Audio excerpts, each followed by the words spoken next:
নমস্কার, আশা করছি সবাই খুব ভালো আছেন। আজকে আমি বানাবো পনির। তো তার জন্য এখানে নিয়ে নিয়েছি পনির, ছোট ছোট কিউব করে কেটে নিয়েছি। আর এদিকে নিয়ে নিয়েছি ধনে গুঁড়ো, জিরের গুঁড়ো, লঙ্কা গুঁড়ো, বিট নুন, এমনি নুন, আর হচ্ছে হলুদ গুঁড়ো সামান্য, কসুরি মেথি। তো এদিকে হচ্ছে সব দিয়ে দেবো, এর পনিরের মধ্যে সমস্ত মশলাগুলো দিয়ে দেব। আর তার সাথে দিয়ে দেব সর্ষের তেল। তো এদিকে হচ্ছে সমস্ত কিছু মশলাগুলো আমি পনিরের মধ্যে দিয়ে দিলাম। আর তার সঙ্গে আমি হচ্ছে দিয়ে দেব সর্ষের তেলটা। আর সর্ষের তেলটা দেওয়ার পর ভালোভাবে মাখিয়ে নিতে হবে। তো হচ্ছে দিয়ে দিলাম বেশ খানিকটা পরিমাণ সর্ষের তেল। এইভাবে আমি সর্ষের তেলটা দেওয়ার পর আলতোভাবে মাখিয়ে নিতে হবে, না হলে একদম এই পনিরগুলো প্রচণ্ড নরম ভেঙে যেতে পারে। তো হচ্ছে এদিকে হচ্ছে আস্তে আস্তে হচ্ছে মাখিয়ে নিচ্ছি। আর এইভাবে মাখিয়ে নেওয়ার পর রেখে দিতে হবে আধ ঘন্টা।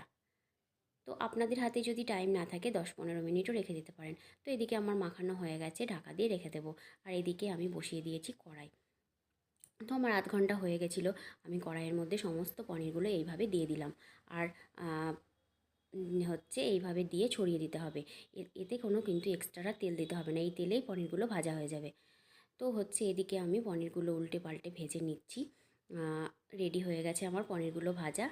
আর এদিকে আমি অন্য একটা কড়াই বসিয়ে দিয়েছি, আর কড়াইয়ের মধ্যে দিয়ে দেব সামান্য তেল। ভিডিওটা স্কিপ না করে পুরোটা দেখতে থাকুন, আশা করছি আপনাদের ভালো লাগবে।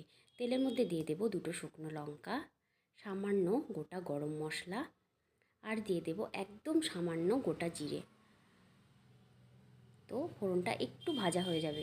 ফোড়নটা একটু ভাজা হয়ে গেছে, এর মধ্যে আমি দিয়ে দেব কাঁচা লঙ্কা কুচোনো, আর দিয়ে দেব গ্রেট করে রাখা আদা। তো আদাটা দেওয়ার পর হচ্ছে একটু নাড়াচাড়া করে নেব, একদম মিডিয়াম আঁচে এইভাবে নাড়াচাড়া করে নিতে হবে। একদম আঁচটা কমাতে হবে, না হলে কিন্তু পুরো মশলাটা পুড়ে যেতে পারে। তো এদিকে হচ্ছে আমি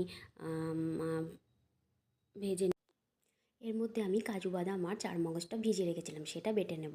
আর এদিকে আমি হচ্ছে মশলাটা আবারও নাড়াচাড়া করে নিলাম। আর এর তেলের মধ্যে আমি কড়াইয়ের মধ্যে দিয়ে দেব ধনে গুঁড়ো, সামান্য জিরের গুঁড়ো, আর দিয়ে দেব সামান্য গোলমরিচের গুঁড়ো। এরপরে মশলাটা ভালোভাবে কষিয়ে নেব। আর দিয়ে দেব সামান্য পরিমাণে লবণ, আর দিয়ে দেবো সামান্য পরিমাণে হলুদ গুঁড়ো। তো এইভাবে ভালোভাবে মশলাটা কষে নেব। আর এর মধ্যে দিয়ে দেবো সামান্য পরিমাণে জল, যাতে মশলাটা পুড়ে না যায়। তো দিয়ে দিলাম সামান্য পরিমাণে জল। এইভাবে আমি মশলাটাকে কষিয়ে নেব। এদিকে মশলাটা কষতে থাক। আর এদিকে হচ্ছে আমার রেডি হয়ে গেছে চারমগজ আর কাজু বাদাম, যেটা নিয়েছিলাম সেটা একসাথে আমি বেটে নিয়েছি।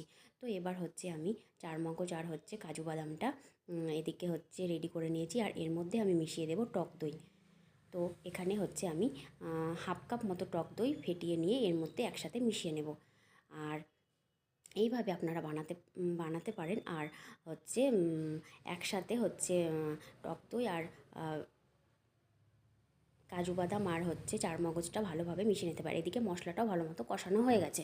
তো এদিকে আমি চারমগজ আর কাজু বাদাম আর হচ্ছে টক দই, যেটা আমি একসাথে মিশিয়ে রেখেছিলাম, সেটা দিয়ে দেবো। এরপর ভালো মতো কষিয়ে নেব, যাতে তেল ছেড়ে দেয়। তো এদিকে হচ্ছে ভালো মতো কষিয়ে নিই। আমার রান্নার ভিডিও যদি আপনাদের ভালো লেগে থাকে, প্লিজ একটা লাভ, লাইক, শেয়ার, কমেন্ট করার অনুরোধ রইল। আর অবশ্যই এইভাবে বানাবেন কিন্তু দই পনির। এটা কিন্তু আমি বানাচ্ছি দই পনির। তো এদিকে হচ্ছে ভালোভাবে মশলাটা কষানো হয়ে গেছে। আর কাজু বাদামের সাথে একদম দইয়ের সাথে ভালো মতো কষানো হয়ে গেছে। এদিকে আমি যে পনিরটা ভেজে রেখেছিলাম সেটা আমি দিয়ে দেব। দিয়ে দেওয়ার পর আমি ভালোভাবে হচ্ছে মিশিয়ে নেব। আরও কিছু সময় মিডিয়াম আঁচে ফুটতে দেব। এই রান্নাটা কিন্তু রুটি বা গরম গরম পরোটার সাথে প্রচণ্ড ভালো লাগে খেতে। তো অবশ্যই বাড়িতে বানাবেন কিন্তু এইভাবে দই পনির। এদিকে ভালো মতো ফুটে গেছে, আর কালারটা হয়েছে দুর্দান্ত, গন্ধটাও হেভি বেরিয়েছে। তো আমি হচ্ছে এর মধ্যে দিয়ে দেব ধনেপাতা। একদম সামান্য পরিমাণে ধনেপাতা দিয়েছি। ধনেপাতাটা দেওয়ার পর আবারও সামান্য পরিমাণে ফুটিয়ে নেব মিডিয়াম আঁচে। তো এদিকে আমি সবশেষে দিয়ে দেব 1 চামচ